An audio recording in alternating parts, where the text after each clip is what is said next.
Right, we are about to read chapter 5. In the last chapter, the Johansons took in Ellen Rosen because she's Jewish, and the Nazis are going to come and relocate the Jewish population in Denmark. During this time period, it's called the Holocaust, and one of the things that Hitler and the German military wanted to do was to relocate and get rid of the Jewish religion. It's a very sad period in history. However, there's a lot that you can learn from it. Chapter 5. Who was the dark-haired one? Do you really think anyone will come? Ellen asked nervously, turning to Anne-Marie in the bedroom. Your father doesn't think so. Of course not. They're always threatening stuff. They just like to scare people. Anne-Marie took her nightgown from a hook in the closet. Anyway, if they did, it would give me a chance to practice acting. I'd just pretend to be Lise. I wish I were taller, though. Ellen stood on tiptoes, trying to make herself tall. She laughed at herself, and her voice was more relaxed. You were great as the Dark Queen in the school play last year, Anne-Marie told her. You should be an actress when you grow up. My father wants me to be a teacher. He wants everyone to be a teacher, like him. But maybe I could convince him that I should go to acting school. Ellen stood on tiptoes again and made an imperious gesture with her arm. I am the Dark Queen, she intoned dramatically. I have come to command the night. You should try saying, I'm Lise Johansen, Anne-Marie said, grinning. If you told the Nazis that you were the Dark Queen, they'd haul you off to a mental institution. Ellen dropped her actress pose and sat down with her legs curled under her on the bed. They won't really come here, do you think? She asked again. Anne-Marie shook her head. Not in a million years. She picked up her hairbrush. The girls found themselves whispering as they got ready for bed. There was no need, really, to whisper. They were, after all, supposed to be normal sisters. And Papa had said they could giggle and talk. The bedroom door was closed. But the night did seem somehow different from a normal night. And so they whispered. How did your sister die, Anne-Marie? Ellen asked suddenly. I remember when it happened, and I remember the funeral. It was the only time I had ever been to a Lutheran church. But I never knew just what happened.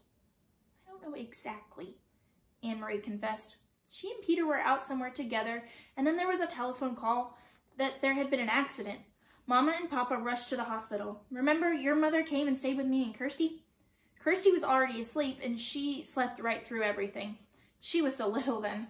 But I stayed up. I was with your mother in the living room when my parents came home in the middle of the night, and they told me Lise had died. I remember it was raining, Ellen said sadly. It was still raining the next morning when Mama told me. Mama was crying, and the rain made it seem as if the whole world was crying. Anne-Marie finished brushing her long hair and handed her hairbrush to her best friend. Ellen undid her braids, lifted her dark hair away from the thin gold chain she wore around her neck, the chain that held the Star of David, and began to brush her thick curls.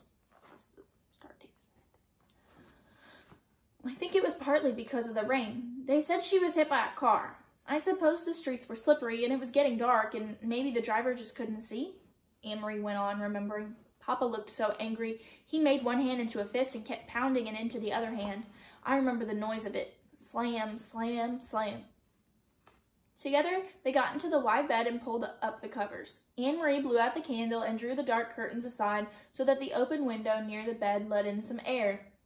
See that blue trunk in the corner? She said, pointing through the darkness. Lots of Lisa's things are in there, even her wedding dress.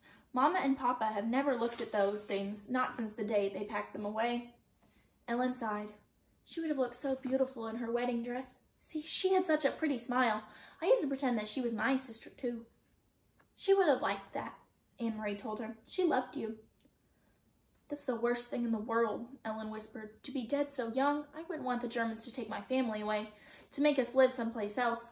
But still, it wouldn't be as bad as being dead.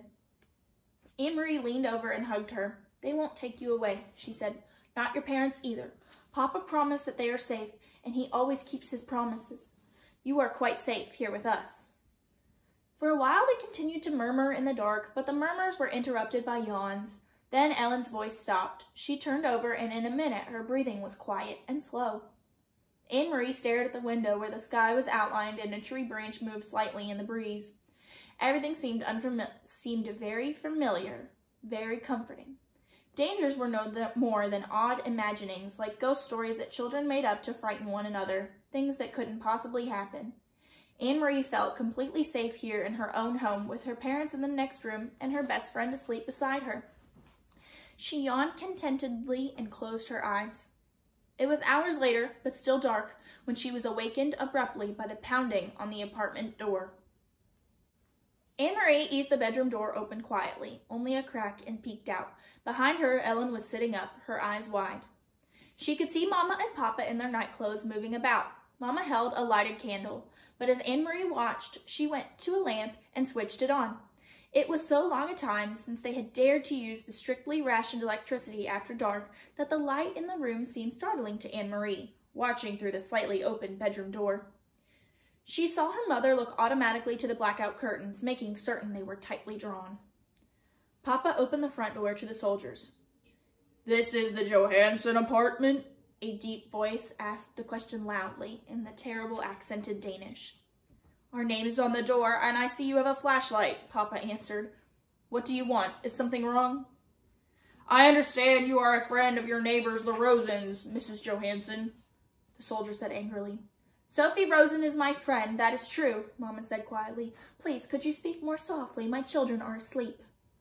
"Then you will be so kind as to tell me where the Rosens are." He made no effort to lower his voice.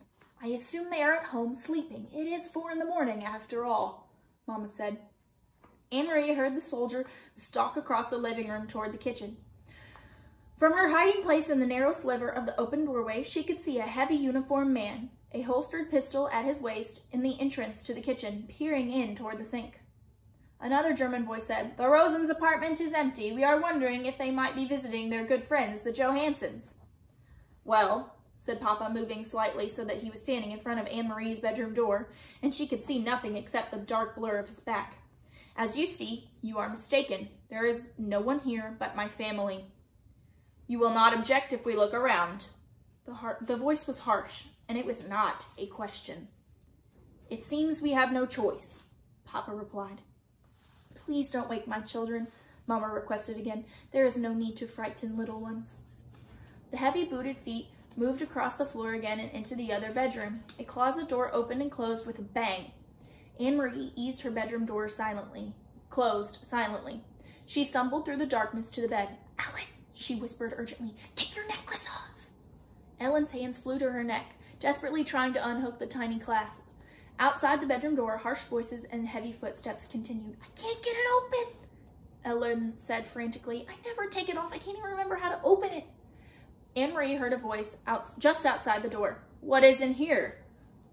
"Shh," her mother replied. "My daughter's bedroom. They are sound asleep." "Hold still," Anne-Marie commanded. "This will hurt." She grabbed the little gold chain, yanked with all her strength, and broke it. As the door opened and light flooded into the bedroom, she crumpled it into her hand and closed her fists tightly. Terrified, both girls looked up at 3 Nazi officers who entered the room.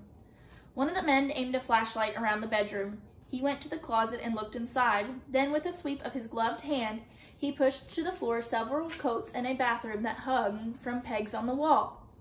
There was nothing else in the room except a chest of drawers and the blue decorated trunk in the corner, and a heap of Kirsty's dolls piled in a small rocking chair. The flashlight beam touched each thing in turn. Angrily, the officer turned toward the bed. "Get up," he ordered. "Come out here." Trembling, the 2 girls rose from the bed and followed him, brushing past the 2 remaining officers in the doorway to the living room. Anne-Marie looked around. These 3 uniformed men were different from the ones on street corners. The street soldiers were often young, sometimes ill at ease, and Anne-Marie remembered how the giraffe had, for a moment, let his harsh pose slip and had smiled at Kirsty. But these men were older, and their faces were set with anger. Her parents were standing beside each other, their faces tense, but Kirsty was nowhere in sight. Thank goodness that Kirsty slept through almost everything. If they had wakened her, she would be wailing, or worse, she would be angry and her fists would fly. "Your names?" the officer barked. "Anne-Marie Johansson, and this is my sister." "Quiet! Let her speak for herself. Your name?" He was glaring at Ellen. Ellen swallowed. "Lise," she said, and cleared her throat. "Lise Johansson." The officer stared at them grimly. "Now," Mama said in a strong voice, "you have seen that we are not hiding anything. May my children go back to bed." The officer ignored her. Suddenly he grabbed a handful of Ellen's hair. Ellen winced. He laughed scornfully. You have a blonde child sleeping in the other room, and you have this blonde daughter. He gestured toward Anne-Marie with his head. Where did you get the dark-haired one? He twisted the lock of Ellen's hair. From a different father? From the milkman? Papa stepped forward. Don't speak to my wife in such a way. Let go of my daughter, or I will report you for such treatment. Or maybe you got her someplace else, the officer continued with a sneer. From the Rosens? For a moment, no one spoke. Then Anne-Marie, watching in panic, saw her father move swiftly to the small bookcase and take out a book. She saw that he was holding the family photograph album. Very quickly, he searched through its pages and found what he was looking for, and tore out 3 pictures from 3 separate pages. He handed them to the German officer, who released Ellen's hair. You will see each of my daughters, each with their name written on the photograph, Papa said. Anne-Marie knew instantly which photographs he had chosen. The album had many snapshots, all very poorly focused pictures of school events and birthday parties, but it also contained a portrait taken by a photographer of each girl as a tiny infant. Mama had written in her delicate handwriting the name of each baby daughter across the bottom of these photographs. She realized, too, with an icy feeling, why Papa had torn them from the book. At the bottom of each page, below the photograph itself, was written the date, and the real Lise Johansen had been born 21 years earlier. Kirsten Elizabeth, the officer read, looking at Kirsty's baby picture. He let the photograph fall to the floor. Anne-Marie, he read next, glanced at her, and dropped the second photograph.